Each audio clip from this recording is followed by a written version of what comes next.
सुधीर सिसोदिया जी, कैसा महसूस कर रहे हो आप? सबसे पहले तो बधाई हो सुधीर जी, शानदार प्रदर्शन परिणिका का रहा और उसके बाद अब ट्रॉफी लेकर वो घर आएंगी। बिल्कुल बिल्कुल सर, धन्यवाद सर। जैसे कि परिणिका और पूरी टीम का जो परफॉर्मेंस रहा है, मतलब वो एक्स्ट्रा ऑर्डिनरी परफॉर्मेंस रहा है पूरे टूर्नामेंट के अंदर। कहीं पर भी ऐसा नहीं लगा कि टीम किसी भी टीम के अगेंस्ट थोड़ा सा भी फंसी हो।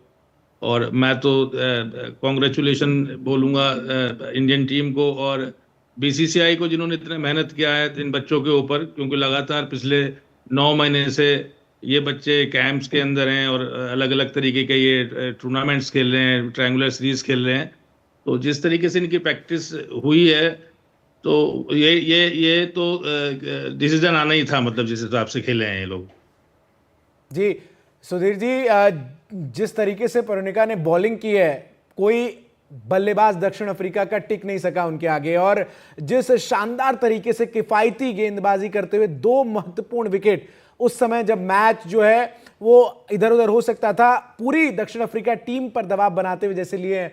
कब से खेल रही हैं परिणिका क्रिकेट, जरा ये बताइए, और किस तरीके से बतौर पेरेंट्स आप लोगों ने सपोर्ट किया? परिणिका ने क्रिकेट मतलब 2019 में स्टार्ट किया था, 1920 में।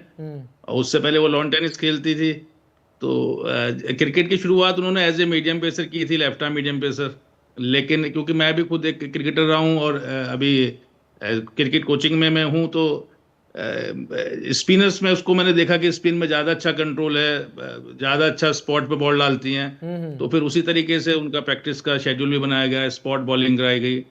तो वो सब टेक्निकल चीज़ें हैं जो अब इसको आगे जाके काम आ रही है। मतलब आप खुद पहले कोच रहे हैं अपनी बेटी के? मैं यूपी से क्रिकेट खेला हूँ, तो मैं फर्स्ट क्लास क्रिकेटर रहा हूँ और उसके बाद फिर मैं कोचिंग लाइन में ही आ गया था। तो थोड़ा सा उस चीज का फायदा भी बच्चों को मिल जाता है कि अगर पेरेंट्स क्रिकेट खेले हुए हैं। मैं ये तो नहीं कहूंगा कि सभी पेरेंट्स अपने बच्चों को क्रिकेट खिलाना सीखें। पेरेंट्स अगर बैकबोन की तरह खड़े रहेंगे तो ऐसे ना जाने कितनी परिणिका और देश को मिलेंगे। और आज देखिए यहाँ पे परिणिका लाखों युवाओं के लिए इंस्पिरेशन है। जी वैशाली, बिल्कुल ठीक कह रहे हैं मैम आप। जी सर, प्लीज अपनी बात पूरी कीजिए। जी बस मेरा एक कहने का एक मोटिव ये था कि दर्शकों के सामने गलत वो नहीं जाना चाहिए, क्योंकि आजकल क्या है कि बहुत ज्यादा पेरेंट्स क्रिकेट में इन्वॉल्व हो गए हैं, तो उसका कहीं ना कहीं नुकसान भी होता है बच्चे को। ये तो 1-2 उदाहरण होते हैं कि कोई, अगर मैं पेरेंट हूँ लेकिन मैं एज ए क्रिकेटर रहा हूँ तो बच्चे को कोचिंग करा रहा हूँ। लेकिन एक सही दर्शन सामने जाना चाहिए पेरेंट्स के, कि हर पेरेंट्स कोचिंग कराने की कोशिश ना करे, उससे बच्चे खराब ज्यादा होते हैं और अच्छे कम हो पाते हैं। बिल्कुल, वैशाली भी हमारे साथ बनी हुई हैं, खुद खिलाड़ी रही हैं, वो भी अब कोचिंग दे रही हैं बहुत सारी महिलाओं को। वैशाली, अंडर 19 टीम का ये शानदार प्रदर्शन कहीं ना कहीं जो मेन टीम है उसमें उज्जवल और भविष्य की एक बुनियाद के तौर पर इसे हम देख सकते हैं, क्योंकि इसी टीम से फिर कई खिलाड़ी जो है वो मेन वुमेन्स टीम का भी हिस्सा होते हुए आपको नजर आएंगे।